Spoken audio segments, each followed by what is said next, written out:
afternoon, and thank you for joining our webinar, and also good morning to those who are joining us from the US. This supply chain webinar follows on from our recently published Made for Trade report, which explores some of the current challenges for UK and US manufacturers, as well as opportunities for seeking growth. That report's available on our website, and it's well worth a read. I'm Nick Lees. I'm a dispute resolution partner at Walker Morris. My work covers a broad spectrum of commercial and contractual disputes, including defaults and claims between suppliers and purchasers, and contentious issues arising out of business sales and M&A activity.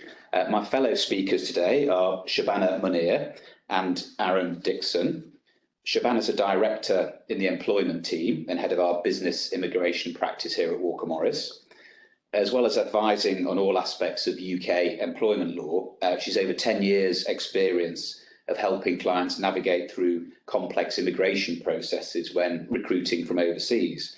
And she's advised a lot and written a lot on the impact of Brexit on the UK labour market, and advised clients recently on temporary visa options introduced by the government to tackle labour shortages in the HGV driver population. So it's great to have Shabana sharing some of her specialist insight today. Aaron is a senior associate in our commercial team, and he advises clients on the full range of commercial agreements, ranging from large-scale projects through to day-to-day operational and trading activities. He has multi-sector expertise in manufacturing, retail, technology and sport, and his recent work has included advising a client on supply chain arrangements relating to a large-scale international expansion project. So I think it's clear from the introduction that we each have a different perspective to share with you today, and the different areas that we're going to cover between us are, firstly, recent trends in supply chain disputes and preventative measures. I'll talk to that. Then secondly, Aaron's going to talk to you about structural resilience in supply chains. And then Shabana's going to help us understand cutting through the complexity of business immigration post-Brexit. There is a facility in the feed to ask us questions, which will appear in the chat box, so please feel free to do that, and we'll pick those up at the end. So I'm starting with recent trends in supply chain disputes and early preventative measures. So we're fast approaching the festive season again, and it's been said that this Christmas will be like no other because we'll be short on food and presents will be stuck in containers at ports. I'm not sure about that. Things seem not to be as bad as the media would have us believe sometimes, but we are seeing a trend in the work we do coming out the last 20 months or so, which is that businesses are thinking ahead more than before about managing disruption caused by events which can't be controlled. And we come to this webinar bearing in mind that no two businesses are the same, and individual businesses will have different challenges and concerns. So, of course, there isn't a one-size-fits-all legal solution to supply chain challenges. But hopefully sharing our perspective and our recent experiences will provide some food for thought about legal issues that might not have been in your direct line of sight, and are worth your business spending a bit more time on thinking about, which might help with additional resilience. As I said in the introduction, I'm a disputes lawyer, so I work with clients on disputes arising in supply chains, and in that sense, my perspective is complementary to the work that Aaron and the commercial team do here at Walker Morris. They work with clients to set up contractual structures and arrangements which provide the levers and the tools that we want to use, have in our hands when a challenging situation arises. So through my eyes, as a contract lawyer, a disputes lawyer, supply chains are driven by legal contracting. Buying, manufacturing, selling, transporting, all of these things are underpinned by contracts. And as business goes along, when it's going well, there's often no need really to think very much about the contract documents that underlie the supply chain, because when business is operating and trading normally, it's in the here and now in the real world most of the time. Coming to a lawyer, it's usually because there's a specific event or situation that you need help with. So our work's focused on those specific events and situations. And the starting point in my discussions with clients is to get the brief, to understand what's going on, and to ask for the contract terms that relate to that particular part of the supply chain. And that could be a bespoke contract, or it could more often than not be standard terms, which are done on one or other party's standard terms governing the relationship. So I think in a world where there is more disruption and more challenges, some pretty big, some less significant, it's important for a business to have clear visibility on the legal terms that govern every part of the supply chain, and also to be comfortable that those legal terms are fit for purpose and provide sufficient legal tools in the legal toolkit to help us fix problems. Or if something is missing, then it's better to know about it up front, and plan ahead accordingly, and maybe put new terms in if that's considered to be appropriate. So I think, to be colloquial about it, we don't want to find that we're left with only a flathead screwdriver when there are Phillips screws in your supply chain that need to be sorted out. And contracts really are so important, because relying on the general law leaves you quite naked in a dispute situation.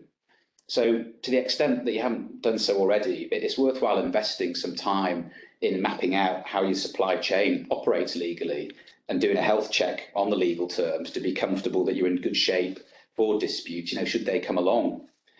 I want to touch on standard terms. I mentioned those before. Quite often in supply chains, one party's trading on the other party's terms, and there's quite a bit of law to apply in being clear about whose terms apply. And it's worth having that checked to be confident that you're clear about the terms that do apply. The law works so that terms can be incorporated, even if you haven't seen them. So long as the other party's given you adequate notice by identifying the terms and telling you where a copy is available for you to read. So often you might see that in a scenario where you're dealing with a very big company who has a sophisticated online supplier portal. The terms will be in there, but you have to go and find them and get them yourself and read them and understand them. And one of the cases that came to court this year actually was called TRW and Panasonic. And that dispute, it related to the sale of allegedly defected resistors, which had been manufactured by Panasonic Automotive in Germany, and supplied to TRW, which is an English company. It's a company which manufactures parking brakes and stability control systems for vehicles. And when they first started doing business, TRW had signed a document called Panasonic's customer file, which stated that TRW had received and acknowledged Panasonic standard terms. And they provided for German law and German courts for disputes. But TRW didn't want to go to court in Germany and have German law applied to this dispute about allegedly defective resistors. So it argued that its own terms and conditions applied, which were English law and English courts for disputes. So TRW sued Panasonic in the English court. And the court dismissed the case actually on the basis that Panasonic's terms applied. The court said TRW had agreed to Panasonic's terms at the outset of the trading relationship by signing that customer file. And where the devil can be in the detail is that, as I said, those terms precluded any other terms applying. So the only options which TRW had were not to buy from Panasonic or to get Panasonic to agree in writing to renounce its terms, or they could have tried to negotiate a variation to the German law and German jurisdiction provisions. So that's important because it shows, what people think is the general rule on incorporating standard terms. It doesn't always apply. TRW had stated on their purchase orders that when they ordered products that TRW standard terms applied, and those were sent out after the supplier file had been signed up to. So it comes back to this point on the importance of precision in understanding the legal terms that govern the relationships in the supply chain, and also to be aware that some people are using careful words to displace the general rule on incorporation of terms, and being alive to that possibility in your own supply chain activity. That general rule is what we all know as battle of the forms, and it's often won by the party who had the last shot, as we call it, in the contractual negotiations. By that I mean the last party who put forward their terms and conditions, which weren't explicitly rejected by the recipient. But as we've been discussing, that can be displaced, and it's important to be alive to that. And why is it important? Because businesses are updating their standard terms and putting new provisions in, responding to the current supply chain challenges. And you want to know if those terms apply and consider the impacts on your own supply chain. So delay is a major issue at the moment. Parties are addressing that contractually and stipulating that times and delivery dates are not of the essence, and including things like waivers of liability for late delivery. And we've seen clauses saying that we'll deliver within a reasonable time. What does that mean, reasonable time? It leads to legal uncertainty. You can have a debate about it. And that might be okay, depending on what your business does, you might be okay with that from a supplier. Or it could be a significant issue that you need to think about quite carefully if you're running a just-in-time supply chain, for example. Unpredictability is also a major issue. That was illustrated pretty starkly by the Evergreen incident earlier this year. That was one big ship blocking the Suez Canal, and it caused serious reverberations through supply chains globally. So variation clauses, we're seeing those being used to give flexibility, allowing one party to unilaterally amend their obligations to mitigate against unpredictable events. And, on one view, that might be seen as a force majeure clause, dressed up in a different way. But that's the ingenuity of draftsmen, of our contractual lawyers. And it's important to consider contractual provisions that might be in there that operate to favour your supplier or your customer at your expense and risk. So what I've been talking about, those are illustrations of why, in terms of legal risk assessment and risk management, it's important to have that visibility of the legal arrangements underpinning your supply chain. And probably more so now than ever before when we're living through a time of supply chain disruption. Generally, from my perspective, with disputes, there hasn't been a huge wave of supply chain litigation, which some commentators had been predicting from quite early on in the pandemic. And that could be because parties are still adopting a wait-and-see approach to contentious issues, recognising that the root causes of a lot of the current supply chain issues, not just the pandemic, it's been a series of natural and geopolitical events on a macro scale, rather than faults on the part of any individual contracting party. So people have been maintaining business relationships and entering into negotiations in a constructive way and working together to try and find solutions. And when negotiations have failed, we've seen that people aren't hitting the litigation button immediately, actually. It's not the only option. Mediation, I'd like to mention briefly, is a private, non-binding consensual process using a third-party trained mediator in a facilitated negotiation. That person will usually be a lawyer, but doesn't have to be. And that's proven to be a very effective process, actually. It's been carried out remotely, the way that a lot of us do business these days, over Teams or by Zoom. Mediation has proven to work very well through those medium. And it's something I'd recommend thinking about in a dispute situation before necessarily going into court litigation. So the conclusion from me today is that I think for people involved in supply chain activity, there's a lot to be positive about. They've proven to be remarkably resilient through some pretty difficult times over the last 20 months or so. But the lawyer in me still wants to ring the bell again about having clarity on the detail of the legal terms underpinning your supply chains. And on that note, I'm going to hand over to Aaron to give you his perspective on some of the things that you might do to build in supply chain resilience. Brilliant. Thanks, Nick. Yeah, as Nick said, I'm Aaron Dixon. I'm a senior associate in the commercial team. So what I do is a lot of the drafting around the contractual arrangements for your supply chain. And so I'm going to explore a little bit how we get some resilience in our supply chain through the way that we contract. And so I thought, as a brief introduction before I dive into some of the provisions that you might want to be considering a little bit more in relation to this issue, is to just explore what we mean by supply chain resilience when it comes to contracting, because it's a term that gets used a lot. There's lots of buzzwords that are used around this issue.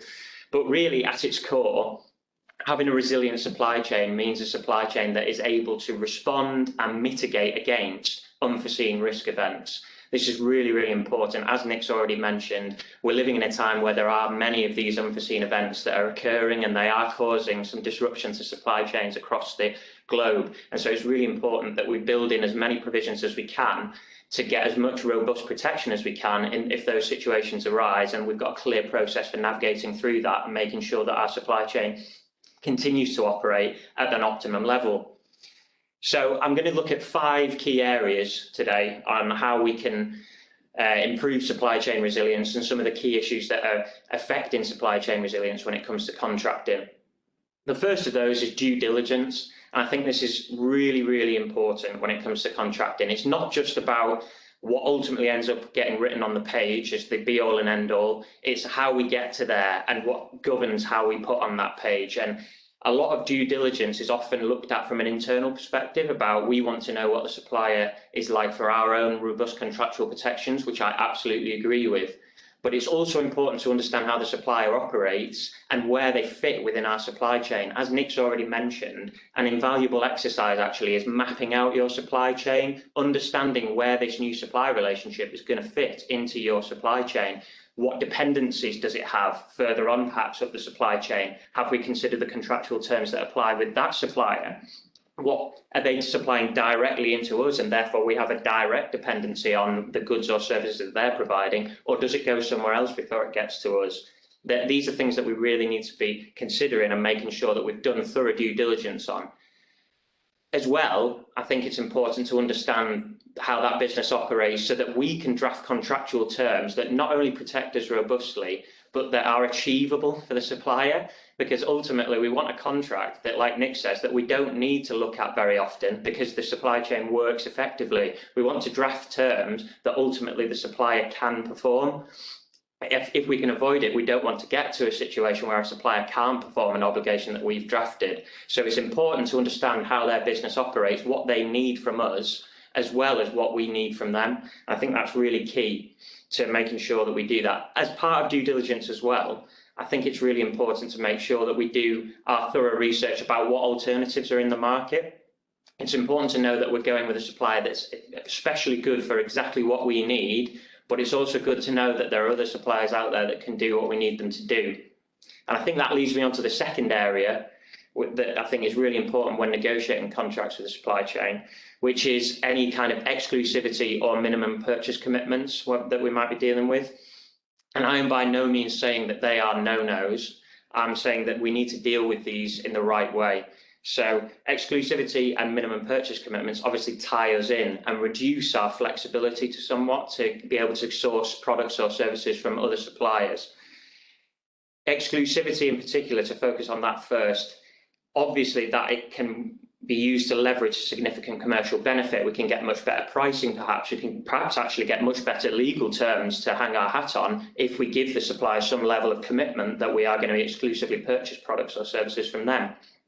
However, we need to bear in mind that that is somewhat, to use a colloquial term, putting our eggs in one basket and making sure that all of our supply comes from that one supplier. It is increasing the risk, obviously, that an unforeseen risk event occurs that prevents that supply from either performing at optimum levels, performing to our timeframes, or even delivering goods or services that are to our standard. We need to be able to understand what the risk of that is and how we're going to be able to cope with that.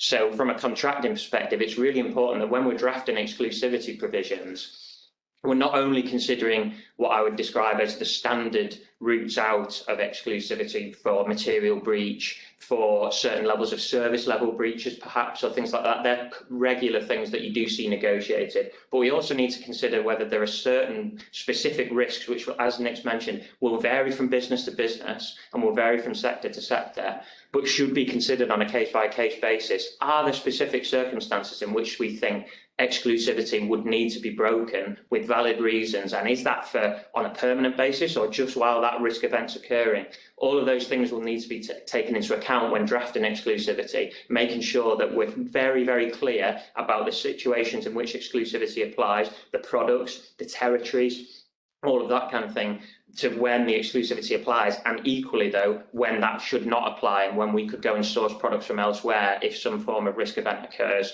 All of that can really help to make sure that we've got the flexibility that we need while still giving the commitment and getting the commercial benefit from the supplier. It's a very similar situation with minimum purchase commitments. Obviously, we're talking here about forecasts or binding commitments to purchase a certain amount of goods or services from your supplier, which again can be very useful in getting the best possible commercial deal. But again, we do need to be aware if we're budgeting a certain amount that we're going to purchase from that supplier, an unforeseen risk event occurs in the area in which that supplier operates, and we're unable to source the supply that we need, or we're unable to source the supply that we need within the timeframes that are required, have we got appropriate provisions drafted into the contract to allow us to be able to source products from elsewhere without eating into that minimum purchase commitment, and ultimately that budget is not just going to be sat there being wasted and not being able to use, and we're going to have to go and ask for more money to be able to go and buy from a different supplier, even if we haven't got exclusivity commitments. The precision around drafting on these points is really, really important. The third area that I want to talk about is a concept that's become quite popular in articles recently, and you can see it talked about a lot, is the idea of nearshoring or reshoring, which is essentially bringing the supply chain closer to home and removing some of the more international and far-flung suppliers from your supply chain, in the hope that that will increase the quality, that will increase the ability to meet short lead times, and will give you more flexibility. That is certainly something that we are seeing, and that those issues are very, very correct, that does happen. But what we really need to make sure that we're doing is that we're drafting those provisions into the contract, and that we're making sure, as Nick said, we're absolutely aware of the terms that apply to that, and not just going on the basis of, well, they are closer to home, they are going to be able to do this, this and this. We need to draft the provisions into the contract which make sure that those obligations are firm, enforceable and practicable. As I said earlier, it's about making sure that we've got a contract that both parties can perform, and a contract that adequately protects us and gives us the reassurance that we need that the products or services are going to be delivered in the way that we need. So bringing contracts closer to home and using suppliers closer to home may be beneficial for the reasons I've just described. It may be easier, in fact, to impose English law if you're an English company on the arrangements, if we are dealing with companies that are based in the UK. But that is not to be said that the international supply chain is a dying breed. I think that we've seen over the last 18 months that the ability of an international supply chain to react to unforeseen risk events can actually increase flexibility, and that's really, really important. The fourth area I want to focus on is managing performance. And what I'm really getting at here is service levels and imposing obligations on the supplier to monitor and report on their performance. Because when we're talking about supply chain resilience, ultimately what we're trying to make sure is that our supply chain is operating at its maximum and being as efficient as it can be for as much of the time as possible. And if any events occur which challenge that or disrupt that performance, that we've got provisions in place that allow us to A, be aware of that, and B, do something about it. And so I want to touch briefly on service levels, because the number of times that I read agreements with service levels that are not relevant or not measurable, more importantly, is actually higher than you would think. And there is an approach of getting as much data and imposing as much service level obligation on the supplier as possible is best.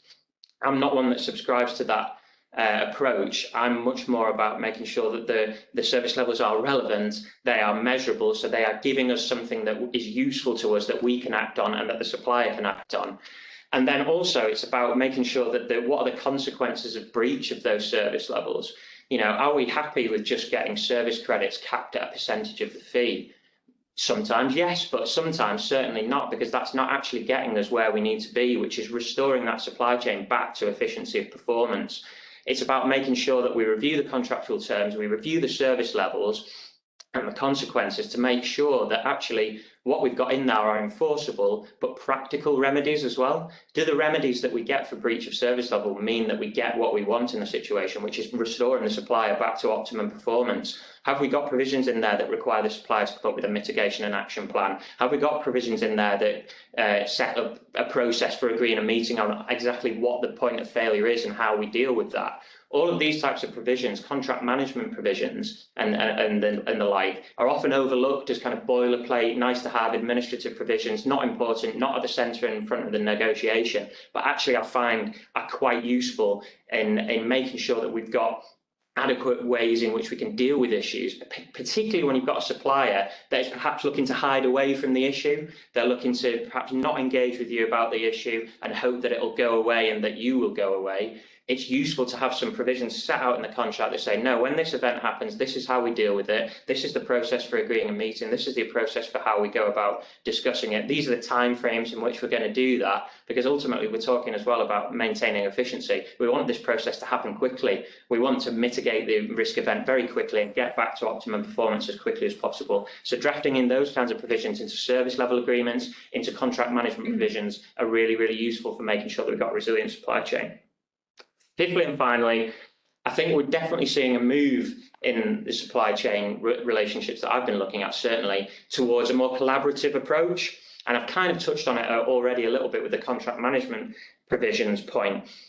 But this leads itself really towards mitigating risk events and working collaboratively between you to come up with those situations and kind of reduce the amount of unforeseeable risk events there are, because we can work together as customer and supplier to try and foresee those risk events, to try and think of what could happen and how could we overcome that. I'm seeing more and more the value and benefit in including contingency planning, business continuity, disaster recovery. These types of provisions and plans and processes can be really, really invaluable, and including them in the contract is vital. You know, having them on the side is great, but include them in the contract, include them as an obligation. So like I've just been mentioning, the supplier can't hide away from its obligations. It's got an obligation there to keep a business continuity plan, to consistently be on the lookout and for the latest technologies, for the latest risk events that could occur, to be reporting to us regularly on things that it's doing to mitigate against risk events, to have regular meetings with us to discuss what we can do better between us to improve that. And I think we are seeing a growth in kind of the more symbiotic and trust-based relationships with suppliers, rather than the much more you're our supplier and we want to keep ourselves distant from you. We are seeing a lot more engagement between customer and supplier, and the benefits that can actually have in terms of foreseeing risk events, mitigating risk events, and doing that all within the confines of a contract without us necessarily having to get to the dispute stage. So I've touched on 5 key areas there. I think if I wanted you to take away 2 key messages from what I've just said, they would be as follows. 1, the importance of due diligence in the contracting process cannot be overstated. I really think that that is the best way to ensure that you as a business understand your supply chain best, but B, that you draft the best contracts and your lawyers draft the best contracts for you, because they are fully aware of where that supplier sits and why it is important to you and how they operate. And secondly, making sure that we are adopting an approach where our drafting in the contract is precise and that it deals with exactly the situations that we want it to deal with, rather than rolling out precedent contracts and hoping that they are going to see us through. So both Nick and I have talked to you about mainly contracting and the process that is around that for setting up your supply chain. I'm now going to hand over to Shabana, who'll hopefully deal with something that's a little bit more tangible than the contract itself and how that can help you in supply chains. Indeed, there's nothing more tangible than the people. So we've heard a lot from Nick and Aaron about ensuring resilient supply chains and the importance of having resilient supply chains. But in reality, a strong supply chain is obviously only going to be possible if the correct workers are in place at each stage of the supply chain. So in effect, a supply chain is only going to be as resilient as the workforce that underpins it, and that workforce having the necessary skills required to keep each stage of the chain moving. However, what we have seen over recent weeks and months is that skills shortages are very big news, certainly here in the UK, but also globally. And rarely a week goes by without skill shortages in one sector or another making the headlines, whether that's in retail, whether it's in the meat industry, whether it's in construction, haulage, care, healthcare, hospitality. The list really is endless in terms of what we're seeing at the moment about skill shortages. And just to have a look at some recent statistics, The Guardian recently reported that 1 in 6 jobs in the hospitality sector is currently vacant. And in the retail sector, there are some reports that earlier on this year, vacancies in the retail sector rose to over 1 million for the first time since records began. And looking at construction as another example, many operators in the construction industry are reporting shortages of skilled workers, for example, joiners, quantity surveyors, electricians, etc. And there's no more topical example really of skill shortages and the massive impact they're having on supply chains than looking at the HGV driver shortage. The Road Haulage Association earlier this year estimated that there's currently a shortage of 100,000 HGV drivers in the UK, and that was causing critical supply to fail. If we look at what the knock-on effect of driver shortages in the HGV population has been, we were probably all affected in some way or another by the shortage at petrol pumps earlier on this year. And the Petrol Retailers Association attributed this to a combination of panic buying and a shortage of HGV drivers. If you look at food and drink supplies, retailers have been warning for many months about shortages to supplies and the potential impact on Christmas supplies, albeit there have been reports over the past day or so that Christmas is going to be saved and everything that we could possibly want is going to be available for us in the shops at Christmas. But nevertheless, there has been this rhetoric of shortages in the supermarkets caused partly by the shortage of HGV drivers. There's been various other supply chain issues linked to the HGV driver shortage. Various fast food outlets earlier on this summer, Nando's, KFC, McDonald's, all reported shortages. There were shortages of beer and soft drink, which were impacting pubs, including Wetherspoons. Even toy retailers like The Entertainer have come out and said there may be shortages of supplies of toys for Christmas. Again, all linked in part to the HGV driver shortage. So we can see that the shortage in this one sector is having a massive impact on lots of other industries. And if we look at the government response then, what are the government doing in response to this shortage of HGV drivers? In some ways, the government response has been quite dramatic and quite drastic in the sense of it's involved them rowing back on the commitment which they've held firm to for quite some time of Brexit meaning no more low-skilled or unskilled workers being allowed into the UK. Now, the government classes HGV drivers as being low-skilled or unskilled at the moment by reference to its criteria. But what they have done in recent weeks and months is to start permitting limited numbers of HGV drivers back into the UK, despite previously saying that wouldn't happen. So if we look at fuel drivers in particular, the Home Office introduced an immediate concession in October to allow 300 fuel tanker drivers into the UK to deal with the immediate shortage at the petrol pumps. In terms of HGV drivers in the food industry, the government have announced 4,700 temporary work visas for HGV drivers to allow them to come in up until the end of February to again alleviate shortages in the supply chain. For poultry workers, that's been another industry which has been heavily impacted. The government have announced 5,500 poultry worker visas, which will allow poultry workers to come into the UK up until the end of the year. And so there have been subsequent announcements to allow 800 pig butchers into the UK under temporary visas.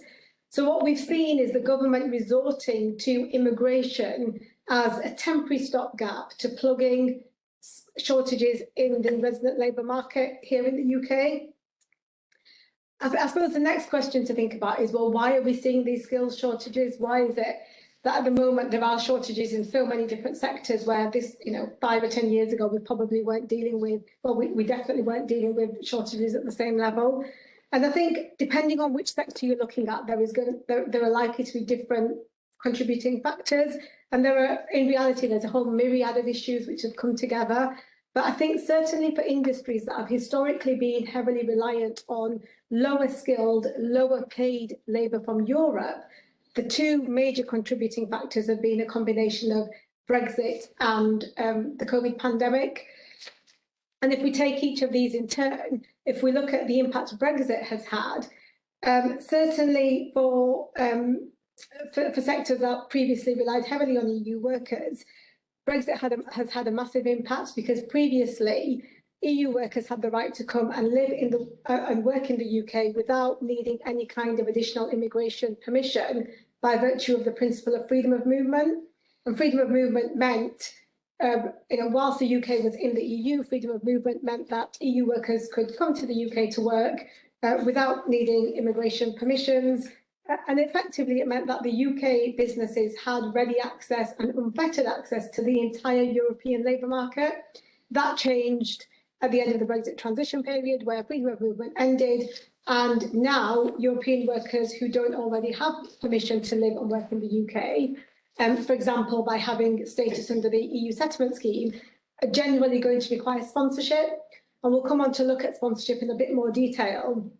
But effectively, that precludes low-skilled, low-paid labour from coming into the UK to work. And the other major contributing factor has been COVID and the global pandemic, which has seen lots of workers return to their home countries and then not come back. So there have been estimates of up to 1.4 million EU nationals, for example, having returned home during the pandemic, which has inevitably created a shortfall in the labour market in the UK. So if we think then, what are the solutions to the skill shortages? And more importantly, for my purposes as an immigration lawyer, does the solution or does part of the solution lie in immigration into the UK? And I think the answer to this has to be, well, yes, in part, immigration is inevitably going to play a part in forming the solution. And as we've already said, the government has resorted to immigration as part of the solution as well. If we're thinking about immigration into the UK, then to plug skills shortages in the UK market, the most common route into the UK for migrant workers is under what's known as the points-based immigration system and via sponsorship.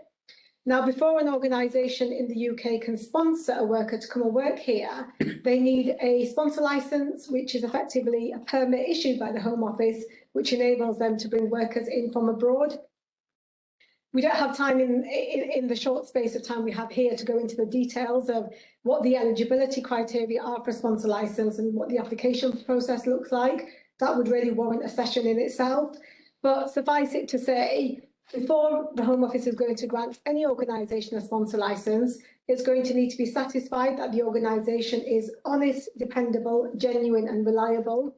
And the Home Office is also going to want to see supporting documentation to prove that the organisation is a legitimate organisation and that it has a genuine operating or trading presence here in the UK.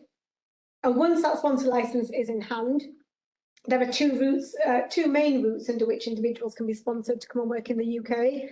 Both of them have different eligibility criteria. And again, we don't have time to go into the details of everything today. But the two main routes people will be familiar with are the skilled worker route and the intra-company transfer route. For both of those routes, there are minimum skills thresholds which apply. And this is why post-Brexit, recruitment, certainly of European nationals, is becoming more challenging, because previously it didn't matter what skill level the role European nationals were coming here to do. They were eligible to come and do them, whereas now it has to be a role that's sufficiently skilled. And for the skilled worker route, the skill level is A level and above. So the role has to be classed at being at A level and above in order to be sufficiently skilled.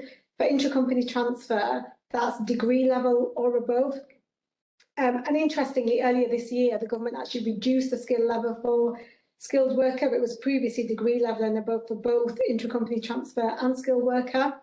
And the effect of that is that across various different sectors, there are now roles which are capable of sponsorship, are suitable for sponsorship, which previously weren't deemed to be skilled enough to be sponsored. And so just to go through a few examples, in the construction industry, builders, carpenters, welders, plumbers and electricians are now capable of being sponsored.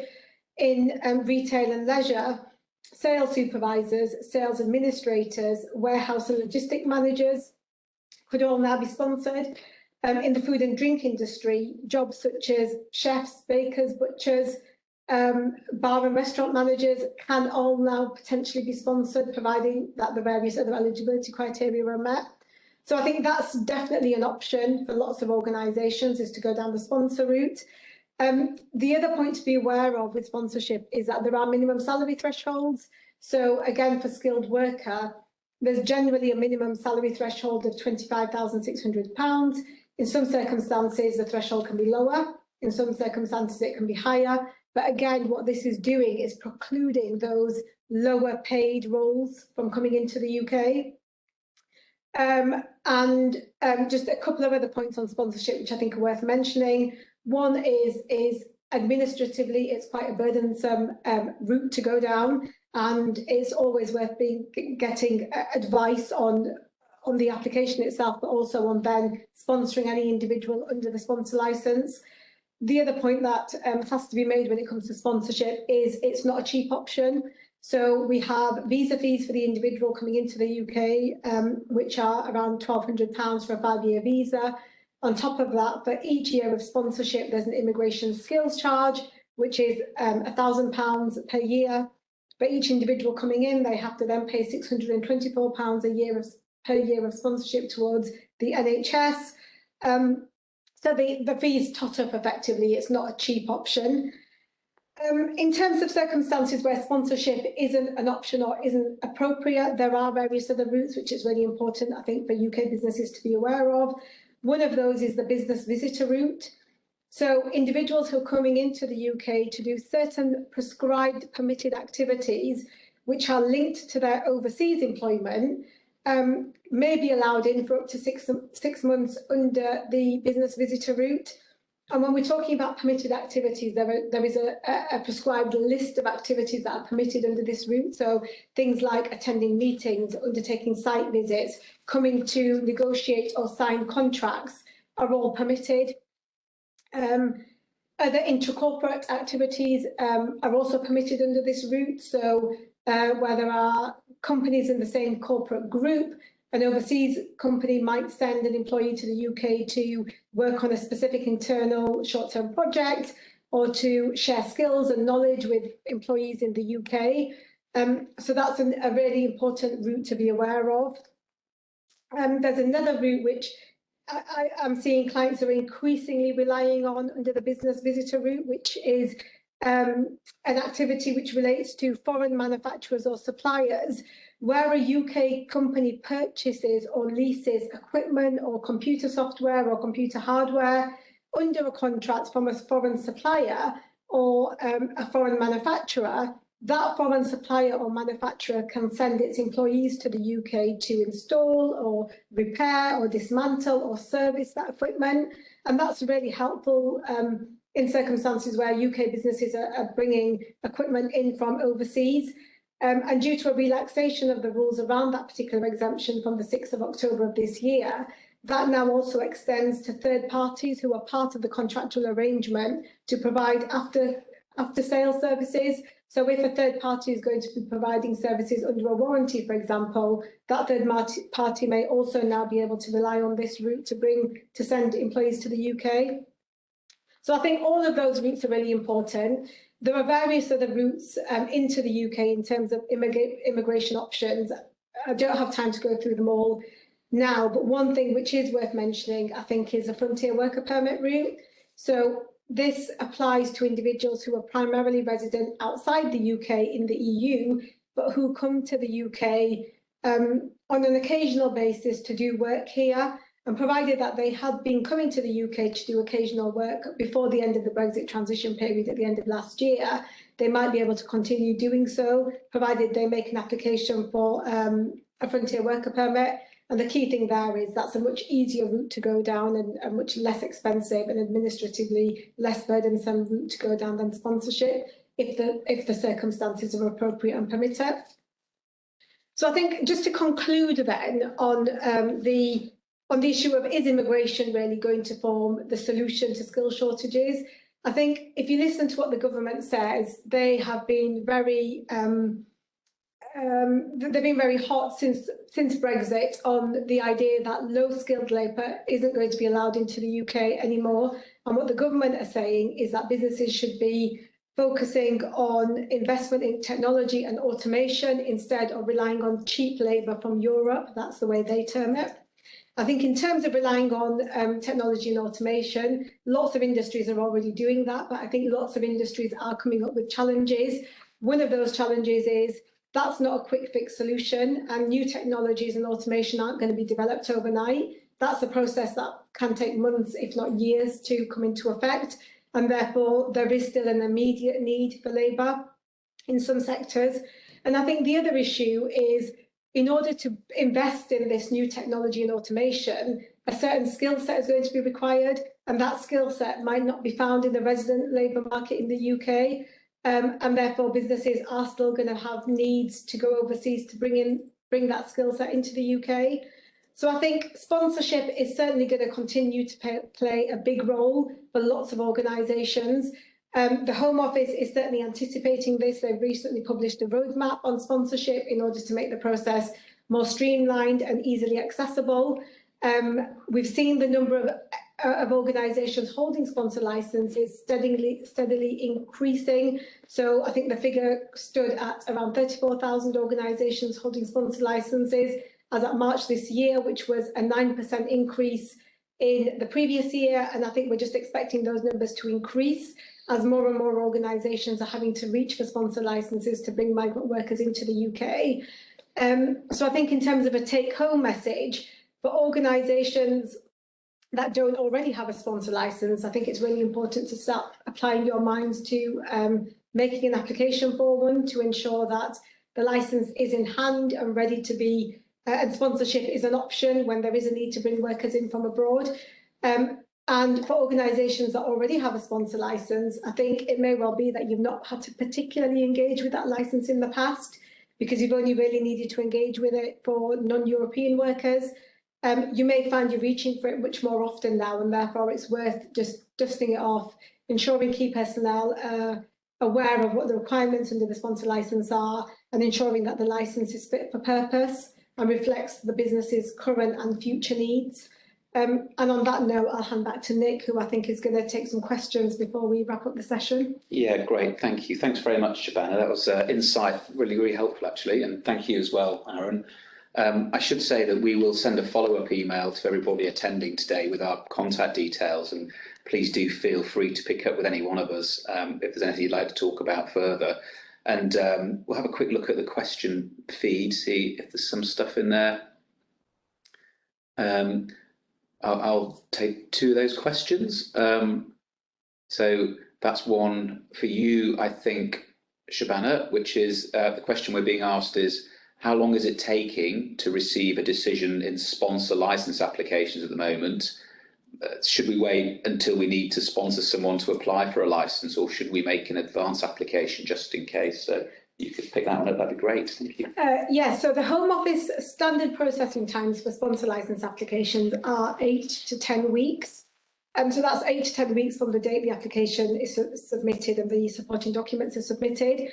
Pre-COVID, we were seeing licences turned around in as little as 3 weeks. But certainly since the pandemic and since the number of applications is increasing, we're finding that the Home Office are taking closer to that 8 to 10 week timeline to turn applications around. It is worth mentioning that there is a priority service available whereby if the organisation pays £500 extra on top of the sponsor licence application fee, there is the possibility of getting the licence application dealt with within 10 working days. But that service is very restricted. The Home Office only deal with the first 10 requests they receive per day. And what we've seen recently is there's fierce competition amongst clients to try and get onto that service. So I would say, if you think you will need a sponsor licence, don't wait and rely on the possibility of the priority service. The chances are there is a risk you might not get it. And therefore, it is worth being preemptive. Just to go to the second part of that question, should we wait until we need to sponsor somebody to make a licence application? I would say that's probably not the wisest way forward, simply because not only does the Home Office take 8 to 10 weeks to turn the application around, there is also quite a lead-in period in terms of preparing the application and getting all the supporting documents ready. And that in itself can take a good few weeks to do. And we've got quite a few cases at the moment where the business has come to us at the last minute and said, we've got this particular candidate, there's a business need for them to be here next week, next month, and we haven't got a licence, can you sort it out? And we can sort it out, but it takes time. So it's always worth, I think, having the sponsor licence in hand for when you will need it. And that's certainly the approach the Home Office is advocating. They are encouraging employers to make preemptive applications and not to wait until the last minute before submitting their applications for sponsor licence. Great, no, thank you. It's a full answer. And we'll pick one up for you, Aaron, which is, do you think that bringing the supply chain closer to home is going to be a viable option when you're looking to increase supply chain resilience in the future? That's a good question. I think, yes, it will be a viable option. I think I touched on it slightly in the sense that bringing the supply chain closer to home is actually quite likely to reduce the number of variables and therefore reduce the number of potential risk events that could cause disruption.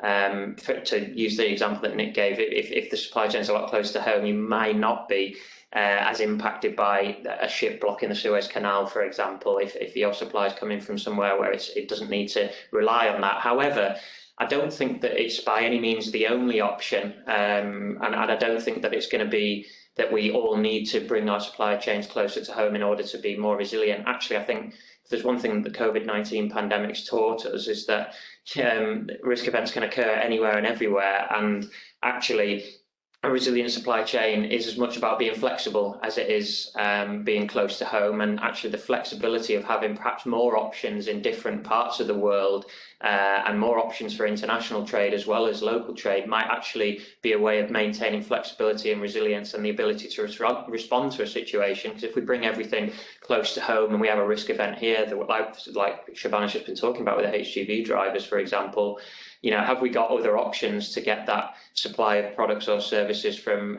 internationally? That might still be a very viable option going forward as well. So I guess the long answer there, but the short answer is yes, it is a viable option, but I don't think that it's absolutely the only option for increasing resilience. I think there are ways that international trade can be made more resilient and still be a really, really good option for businesses. Great, thanks, Aaron. Thank you. So if I could conclude just by thanking you all for joining our webinar this afternoon. As I said, it follows on from our recently published Made for Trade report, which is available on our website and is well worth reading for people involved in supply chain activity. Thank you very much.